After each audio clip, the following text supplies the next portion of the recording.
Robe, po vyhraném zápase, jaký to bylo, ta atmosféra, teď to všechno užíval si z toho?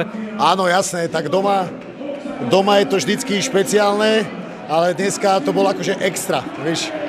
Ty si na ten druhý stardown odpoledne byl také hodně nabitý, přinesli si něco z toho, jako do toho samotného zápasu? Áno, že už to bolo tak dlho ma štengroval, že hovorím mu, že tu máš kúsok aj ty z mojej energie, nech si nemyslí, ako, že som taký úplne utiahnutý, tak mal som akože po dlhej dobe tak zdravo nabudený. Vidíme na tvý tváři, že si odnesli nějaký rány, tak jak moc to tebou otřáslo? Akože úprimne neotriaslo, nebudem, že granáty to boli, ale nebolo v zápase také, že by som ostal otrasený. Byl to plán A, byl to jediný plán, nebo byl to hlavní? Jako počítal, že to bude takhle snadno? Vieš čo, ja to ani nemám nejak úplne, že akože plán A, B, C, proste mám také nejaké nitky, ktorých sa chcem držať, ale v tej klietke to je vždycky úplne proste iné, vieš, že napríklad podľa mňa nevyzeralo to, ale vedel na tej zemi reagovať, nevedel som si nájsť tak dobre pozíciu, že dostať sa k tým úderom, lebo ako som sa oddelil, tak on vedel vstávať, čo som úplne nepredpokladal. Aj na tej klietke mi párkrát dobre povstal, ale čo sa pýtal?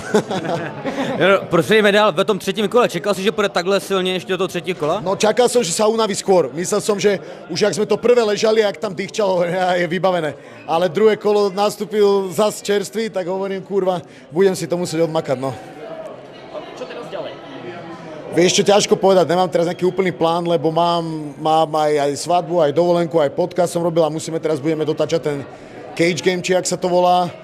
Takže toľko mám veci, že vlastne ani neviem úplne, že čo ďalej, nemám ešte nič pripravené, ale ani sa na to neteším, lebo viem, že zase dojde niečo ťažké, ono je to vždycky také, že niekam vystúpaš a Novotný zase dojde s nejakou pičovinou, že čo by bol podľa dobrý nápad. Vieš, tak čakám, že aký Magor tam bude ďalej. Možno nejaká odveta s Kinslom? To asi ne, mali sme 2 zápasy, teraz ma porazil druhýkrát, už by mi to prišlo také trápne odo mňa, akože nehovorím, že niekedy v budúcnosti by to nemalo význam, ale teraz ma porazil druhýkrát. Ja si nemyslím, že dominantne, lebo to tak vyzeralo, ale nebol ten zápas podľa mňa vo svojej podstate tak dominantný, ale to sa na to ani nejdem odhovárať, že teraz mám skôr taký pocit, keby teraz akože vyzvem Kinca, tak je to také, čo ty skár, že zápas dozadu si vyzeral jak z inej planéty a teraz ho vyzývaš, takže nemám to úplne v pláne. A chceš spíš český nebo mezinárodní jméno? Ani nad tým som tak nerozmýšľal. Akože trošku jediné, čo som tak zastihol, že sa vráca ten Broč, vieš, a my sme tam mali slúbené nejaké veci, ale tiež ja som mal buknutý zápas, on má iný, čo chápem, takže to by možno bolo niečo také zaujímavé, ale teraz došiel z dôchodu, neviem, či prehra, podľa mňa sme trošku v rozdielnych fázach teraz ako keby tej kariéry, takže nechcem byť ako teraz taký, že nech to vyzerá, že hneď jeho a ma zjebú ľudia, že je ľahkého supera, ľahkého, veď, ak to myslíš, že som si vybral, akože, že mal by som teraz ísť vyššie, takže hovorím, je to také čerstvé, že nejak ešte to úplne nemám v hlave, takže uvidíme. A bude to dál jenom střední váha? Áno, stredná váha, už ten welter jebem na to, že to chudnutie ako fakt nenávidím. Ako hodnotíte tohto ročný ročník Octagonu? Akože kto myslíte, tu v Bratislave? Podľa mňa, že trošku podcenili, sami to povedali šéfovia, podľa mňa podceňujú trošku tú propagáciu na Slovensku, ne keď je ten turnaj, ale mimo to, lebo podľa mňa táto karta bola akože nadštandardná a ja si myslím, že vždy v Bratislave sa ináč podarí, že taká karta, že tu býva veľa finishov aj veľa dobrých zápasov a častokrát to ani nevyzerá. A tentokrát, chvála Bohu, to aj vychádza, ale že tentokrát to aj vyzeralo, že to bude dobrá karta a nemalo to keby takú pozornosť, jakú si podľa mňa zaslúžilo. Ale akože to promo, čo spravili, to 10-ročné na tých Slovákov a tak, to som mal také kurva, musím vyhrať, že to teraz nejaké 10-ročné promo a tu budeme Gebko, takže podľa mňa, že to dobre spravili, ale hovorím, že sami povedali, že podľa mňa tu rozumiem, že už tu není ten Octagon toľko, že je to raz do roka, tak možno na to pozabudnú, ale je to škoda, lebo potom sa trápime, aj keď myslím, že je tam 90% si myslím, že vypredané, ale ako riešilo sa to do poslednej chvíle a mohlo to dopadnúť tak, že podľa mňa takáto karta je taká, že to má byť pol roka dopredu, už majú ľudia piči a hľadať lístky na černom trhu, že jak to, že sa tam neviem dostať, vieš, a nebolo to úplne tak, takže to má ako, že mrzí, že by som sa išiel pojebať akože z toho, ale akože mohlo to byť lepšie, si myslím. Myslíš, že klíče by tady častěji pořádat víc turnajů na Slovensku? Vieš čo, akože Slovensko je taký špecifický trh, že my tu už máme fakt veľa organizácií, potom je to aj taký ten Clash, Fight Night Challenge, veľa takých rôznych akcií fightových a podľa mňa ten laický divák úplne niekedy ani podľa mňa nevedia tí magori rozdiel medzi boxom, MMA a tak, len majú radi ten fighting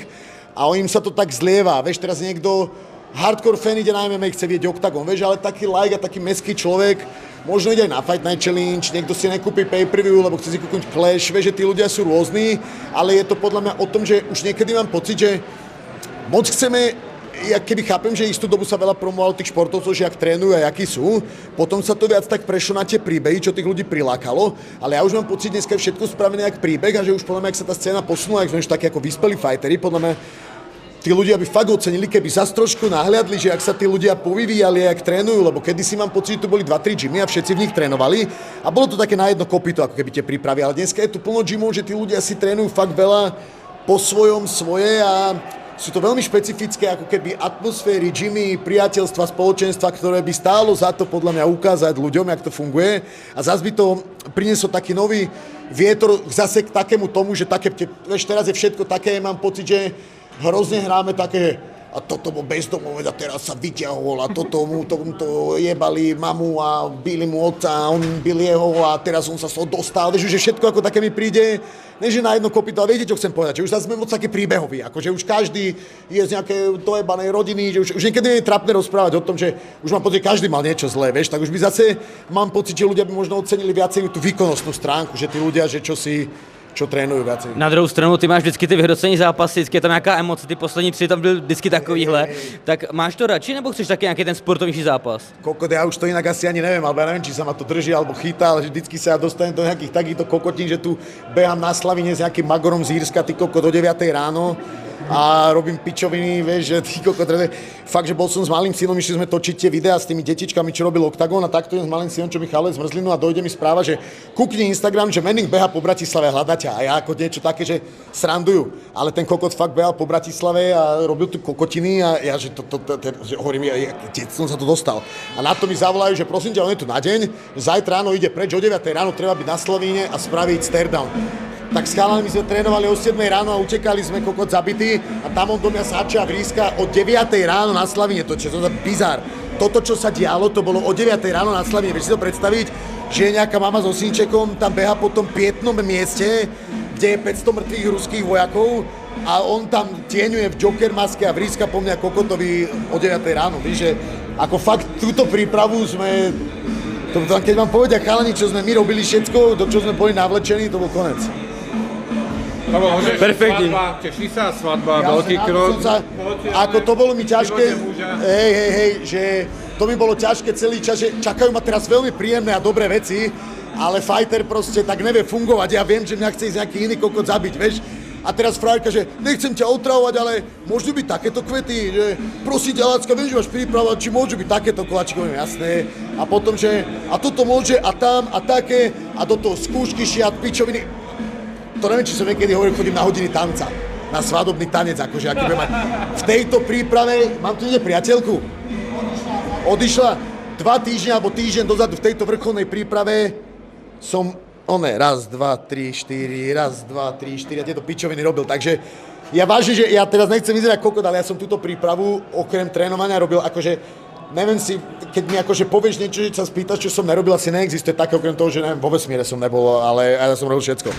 A pomohlo to trochu, že nějaký rozptýlení? Ty kokot, vieš čo, ja už ani neviem, kde mám hlavu, kde mi hlava stojí, takže ja neviem, či to pomohlo, nepomohlo. No úprimne mi ináč táto príprava, toľko som toho mal, že aj mi to padlo vhod, lebo som sa nemusel toľko sústrediť na tohto kokota, lebo zožralo by ma to, lebo miestami som bol akože fakt taký, že kokot, toto keď sem dojde robiť zo mňa kokota, dojde do môjho mesta, skáče tu, vríska, všetkých vyprovokuje a ešte keby ma aj odebal, tak ako bolo by to na piču, vieš, že bolo by to také, no cítil by som sa zle.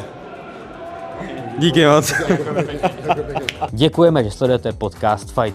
Pokud vás naše tvorba baví, nezapomeňte odebírat tento kanál eSport Fight. Moc nám to pomůže při naší tvorbě. Odběr, like, zvoneček, tohleto vše podpoří růst tohoto kanálu, který jsme právě pro vás založili. Tak díky moc.